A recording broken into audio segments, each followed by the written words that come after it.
Hi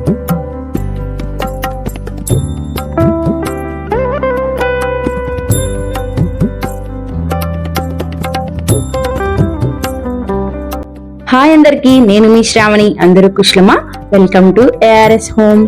ఈరోజు video వచ్చేటప్పటికి శుక్రవారం రోజు వీడియో అన్నమాట. అంటే శ్యామల నవరాత్రిలోని 2వ రోజు బ్లాగ్ అనేది మీతో షేర్ చేయబోతున్నాను. అమ్మని శుక్రవారం పూజతో అమ్మవారిని అయితే సాక్షాత్కరించాను. అదేవిధంగా మా ఇల్లుని లక్ష్మీ కళ తీసుకొచ్చాను అనమాట. అలా ఏ విధంగా చేశాను ఏంటి అనేది వీడియోలో షేర్ చేస్తాను. వీడియో ఎక్కడ స్కిప్ చేయకుండా ఎండ్ వరకు చూడాలని మనస్ఫూర్తిగా కోరుకుంటున్నాను. అదేవిధంగా నా ఛానల్ ఎవరైనా ఫస్ట్ టైం చూసినట్లయితే ప్లీజ్ సబ్స్క్రైబ్ చేయండి, లైక్ చేయండి, షేర్ చేయడం అస్సలు మర్చిపోకండి. ప్లీజ్ సపోర్ట్ చేయండి. లైక్ చేయడం, షేర్ చేయడంతో నాకు ఎంతో మోటివేషన్ గా ఉంటుంది, అంటే సపోర్టివ్ గా కూడా ఉంటుంది అని నేను మనస్ఫూర్తిగా కోరుకుంటున్నాను. ఇంకా వీడియోలోకి వచ్చేస్తే మార్నింగ్ అయితే ముగ్గులు అయితే ఈ విధంగా 2 వైపులా పెట్టేసుకున్నాను. ఆ తర్వాత దాత్విక్కి లంచ్ బాక్స్ లోకి క్యారెట్ ఫ్రై చేశాను. క్యారెట్ ఫ్రై చేసి వాడిని లంచ్ బాక్స్ ప్యాక్ చేసేసి వాడిని రెడీ చేయించి పంపించేశాను. ఆ తర్వాత ఇంకా నేను ఇల్లు అదంతా ఓడ్చుకొచ్చేసి నేను ఫ్రెష్ అయిపోయి వచ్చేసాను అనమాట. ముందుగా అయితే అన్నపూర్ణమ్మ దగ్గర దీపం పెట్టేద్దాం కదా, అందుకనేసి దీపం పెడుతున్నాను.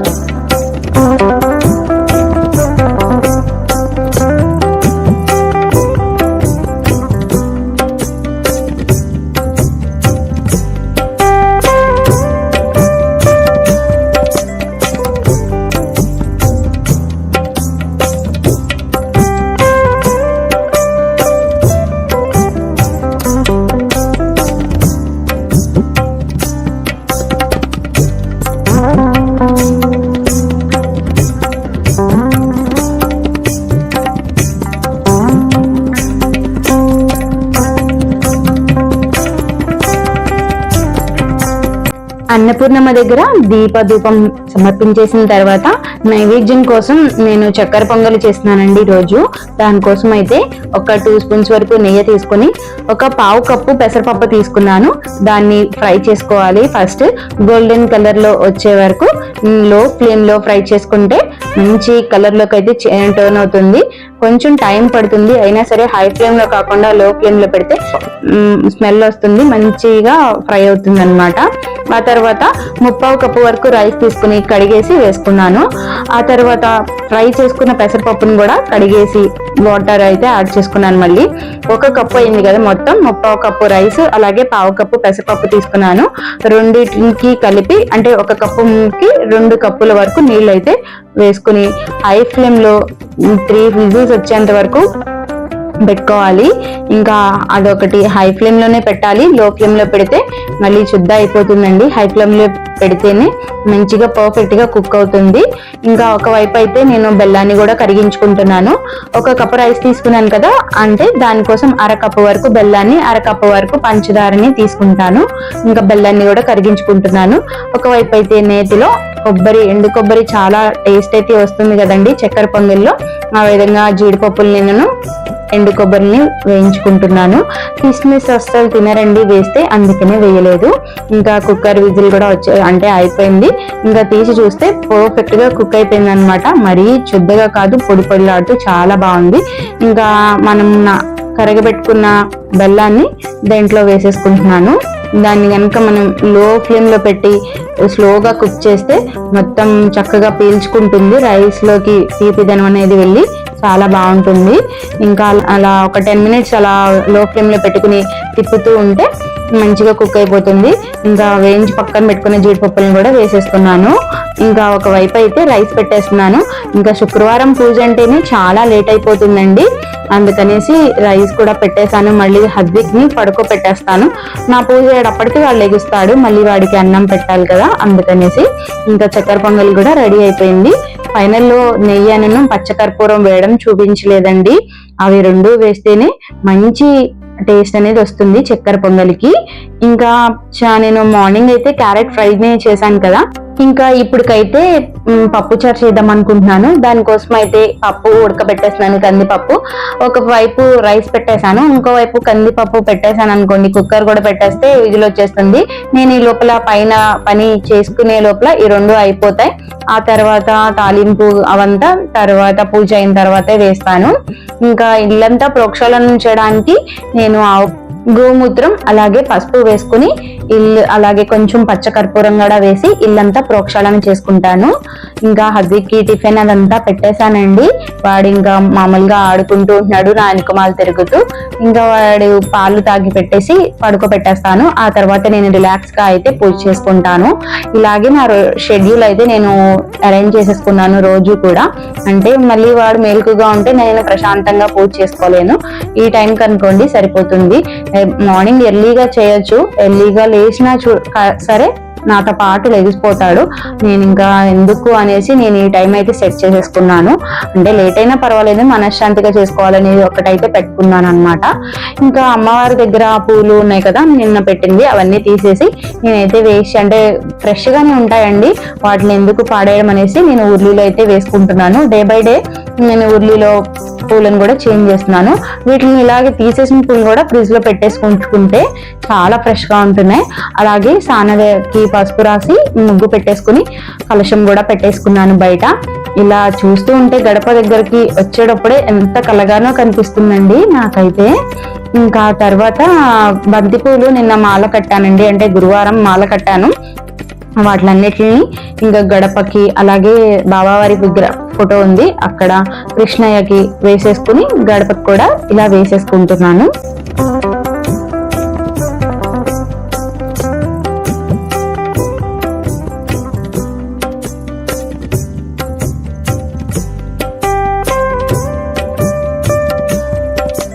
ఆ తర్వాత అయితే కింద ఇంకా విగ్రహం కింద స్తోత్రం చదువుతూ, అలాగే చిట్టి గాజులు ఒక్కొక్క రోజు అయితే తామర గింజలు అలా వేస్తున్నాను. వాటిని అయితే డైలీ చేంజ్ చేస్తున్నాను అనమాట.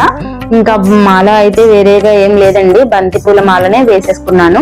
ఇంకా ఈ విధంగా అయితే మనం కట్టుకుంటే గనుక చాలా వస్తున్నట్టు అనిపిస్తుందండి. అదే ఒక 5 మూరలు 4 మూరలు బయట నుంచి తీసుకొస్తే చాలా రేట్ తీసుకుంటారు, అలాగే మనకి నిండుగా కూడా అనిపించదు. ఇలా బంతిపూలు తీసుకొచ్చుకుని ఓపిక టైం ఉండాలి కానీ చక్కగా కట్టుకుంటే ఎంత నిండుగా మన వచ్చిన అన్ని కట్టుకోవచ్చు, అంటే దగ్గరగా కూడా కట్టుకోవచ్చు. ఇలా కట్టుకోవడం వల్ల అలంకరణకి చాలా నిండు అనిపిస్తుంది నాకైతే. ఇంకా మండపానికి కూడా అలంకరించేసుకున్నాను. ఆ తర్వాత దీపారాధన కూడా చేసేసాను. ఇంకా కలశానికి దీపాలకి గంధం కుంకుమ బొట్లు అయితే పెట్టేసుకుంటున్నాను. ఆ తర్వాత ఇంకా శ్యామలాదేవి పంచోపచార పూజ, అలాగే దండకం చదివేసుకొని ఇంకా నైవేద్యం అయితే అమ్మవారి వద్ద ఉంచేశాను. అమ్మ ఎంత కలగా ఉన్నారో కదండి. శుక్రవారం పూజ చెయ్యడమే అమ్మ నాకు సాక్షాత్కరించినట్లు అనిపించింది. అంటే నేను అమ్మవారి మీద అక్షంతలు వేశానండి. అవి అంటే అనుకోవచ్చు అది ఆటోమేటిక్ గా పడతాయి అనేసి. అక్షంతలు నేను ఒక కోరిక అనుకుంటూ ఉండగా కింద ఒకేసారి చాలా పడ్డాయి. నాకు చాలా బాగా పాజిటివ్ వచ్చింది అనిపించింది. మనకే తెలుస్తుందండి, మనం చేసే పూజలో అమ్మవారిని చూడంగానే, విగ్రహాలను కానీ అమ్మవారి అంటే పూజా మందిరాన్ని చూడంగానే మనకే పాజిటివ్నెస్ అనేది తెలిసిపోతుంది. ఏదైనా సరే మనం చేసే దాంట్లోనే ఉంటుంది అనిపిస్తుంది అనమాట. ఇంకా అమ్మవారికి అయితే ధూపం అదంతా చూపించేసి ఇంకా తెర అయితే వేసేసాను. కొంచెం సేపు అలా ఉంచేయాలి. ఆ తర్వాత ఈ లోపైతే నేను ఇల్లంతా కూడా ధూపాన్ని చూపిస్తున్నాను. శుక్రవారం కదా, చాలా మంచిదండి ఈ విధంగా అయితే ధూపం చూపిస్తే. ఇంకా బాబావారికి అలాగే వెంకటేశ్వర స్వామికి ప్రతి మూల కూడా ఇలా చూపించడం వల్ల నెగిటివ్ ఎక్కడన్నా ఉన్నా సరే చాలా వరకు దూరం అవుతుందంట. అలాగే గడపమ్మకు కూడా చూపించుకోవాలి. నేనైతే ఈ విధంగా అయితే ఇంటిని అలంకరించుకుని ఈ విధంగా పూల మాలలతో, తర్వాత మామిడి తోరణాలతో ఈ విధంగా పెట్టిన తర్వాత ఇల్లు చూస్తే నిజంగా లక్ష్మీ కళ ఉట్టి పడినట్లు అనిపించిందండి. అంత బాగుంది. మా వారు కూడా అన్నారు ఎంత పాజిటివ్ ఉందో ఈరోజు ఇంట్లోకి రావడమే అనేసి అన్నారనమాట. మీరు కూడా తప్పకుండా, అంటే ఇలాగే చేయాలని లేదు, మనకి తృప్తిగా మన అమ్మవారిని సాక్షాత్కరించుకునేలాగా మనం ఏ విధంగా అయినా చేసుకోవచ్చు.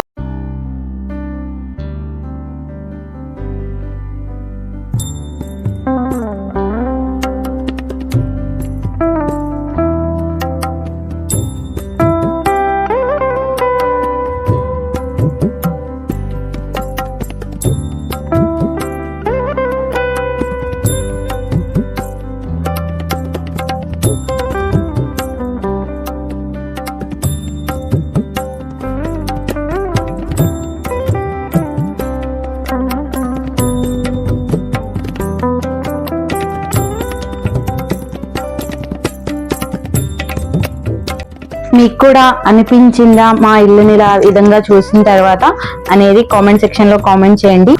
నచ్చితే మాత్రం లైక్ చేయడం అస్సలు మర్చిపోకండి. ఇంకా 2 గుమ్మాలకి కూడా ఈ విధంగా అయితే ధూపాన్ని చూపించేశాను.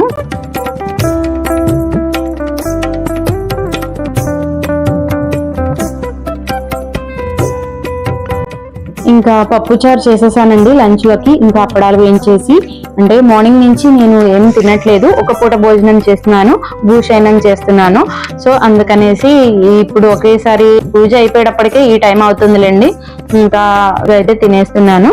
హజ్జీకి నేను తిన్నాక పెడతాను, అంటే ప్రసాదం తినేస్తున్నాడు, వాడు లేవడమే ఏదో ఒకటి చిన్నగానే తింటాడు. ఆ తర్వాత నేను ఇంకా భోజనం అయితే పెడతాను. ఈ విధంగా అయితే ఆఫ్టర్నూన్ వరకు ఇలా అయ్యింది. ఆ తర్వాత దాత్విక్ వచ్చిన తర్వాత వాడికి స్నాక్స్ పెట్టేసి ఇల్లంతా మళ్ళీ క్లీన్ చేసుకుని ఇంకా లైట్స్ అయితే ఆన్ చేసుకున్నాను. ఇంకా రావడమే అన్నపూర్ణమ్మ దగ్గర మార్నింగ్ అయితే పూలు అవన్నీ పెట్టాను కదా, దీపం అంతా. నైట్ అయితే దీపం అయితే పెట్టానండి. ధూపం మాత్రమే చూపిస్తాను. అంటే నైట్ కూడా నార్మల్ గా ఒక చిన్న దీపమే వెలిగిస్తున్నాను శ్యామలామ్మ దగ్గర. ఈరోజు శుక్రవారం కదా, 9 శుక్రవారాలు చేద్దామనేసి నేను అనుకుంటున్నాను. అందుకని మార్నింగ్ చదవలేదు కదా, అంటే ఈవినింగ్ అయితే ప్రశాంతంగా చదువుకోవచ్చు కదా, లలితా పారాయణ చేయొచ్చు కదా, అందుకనేసి ఈవినింగ్ అయితే చేసుకుంటున్నాను. ఇంకా ముందుగా అయితే అన్నపూర్ణమ్మ దగ్గర పూలని పెట్టేసి ధూపం అయితే చూపించుకున్నాను. ఇక్కడ మార్నింగ్ నేను బొబ్బర్లు నానబెట్టానండి నైవేద్యం కింద. లలిత అమ్మకి ఒక పానకం పెట్టినా సరిపోతుంది. నేను ఇంకా బొబ్బర్లు కూడా నానబెట్టేసి ఉంచాను, వాటిని ఉడకబెట్టేసి పువ్వు పెట్టేస్తాను అనమాట. ఈ లోపల నేను అక్కడ పూజ దగ్గర పనులన్నీ ఉంటాయి కదా, వాటిని అయితే చూసుకుంటున్నాను. ఒకవైపు హద్దిక్ ని దాత్విక్ ని చూస్తూ ఈ పనులన్నీ చూసుకుంటూ ఉంటాను.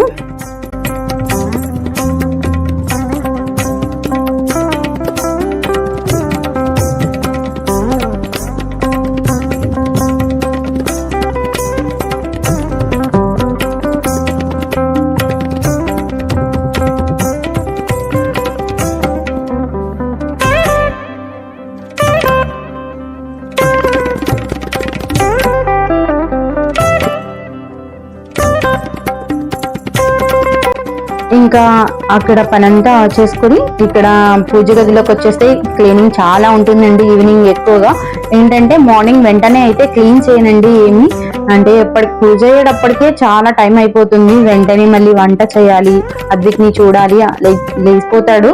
నేను దండకం చదివి హారతి ఇచ్చే టైంకి లెగిస్తాడు అనమాట. భలే అనిపిస్తుంది, వాడి టైం అంటే బాగా మెయింటైన్ చేస్తున్నాడు అనేసి. ఇంకా వెంటనే వాడు వస్తే మళ్ళీ ఇదంతా కదిపేస్తాడని వాడిని అయితే తీసుకుని వెళ్ళిపోతాను. ఇదంతా ఎక్కడ ఉంచుతాను. ఇప్పుడైతే నీట్ గా సదిరేసుకుని మళ్ళీ క్లీన్ చేసుకుని ముగ్గు పెట్టుకుని ఇంకా లలిత పారాయణం అయితే స్టార్ట్ చేస్తున్నాను. ఇంకా బొబ్బర్లు కూడా పోపు పెట్టుకుని తీసుకొచ్చేసుకున్నాను. కావాల్సినవన్నీ ముందుగానే పెట్టేసుకుంటానండి. మాక్సిమం ఎప్పుడన్నా మర్చిపోతే 1-2 లెగుస్తాను తప్పితే. ఇంకా అమ్మవారికి అయితే పానకము అలాగే బెల్లం, ప్రతిరోజు నేను శ్యామలమ్మకైతే తేనె నైవేద్యం పెడుతున్నాను.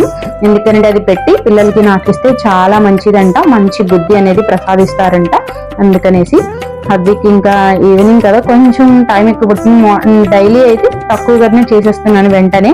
ఈరోజు కొంచెం చేయాల్సింది ఉంది, చదవాల్సింది ఉంది కదా, వాడు కూడా నా దగ్గరే కూర్చుని సాంబ్రాణి పూలు ఇమ్మంటున్నాడు. అవి ఇస్తూ వాడిని ఎలాగోట్లా మేనేజ్ చేసుకుంటూ చదువుతున్నా అనమాట.